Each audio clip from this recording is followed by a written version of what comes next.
кезде балада қандай шағымдар бар? Немен, қандай немен келесіз? Баламда басында тик болатын, бүйтіп анда-санда басын дірілдететін, сосын түнде де ұйықтаған кезде өзім әдейі ұйықтамай осы баланы аңдып басын не қылатын. Сол кезде де бір 3-4 рет болатын түнде. Тфәй қазір 2 сеанстан кейін ақ байқадым.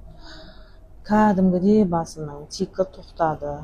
Ол тек СДВГ диагнозынан деп айтқан невропатолог. Аллаға шүкір, осы сеанстардан кейін басылды. Кішкене сөздік қоры да көбейді баламның. Рахмет сізге. Жақсы өзгерістер байқадым баламда. Бүгін 5-ші сеанс, тағы да 1 сеансқа келеміз. Құдай қаласа араны біраз үзіп, тағы да келеміз. Неше рет алады емді? Емді Аптасына? аптасына 2 рет.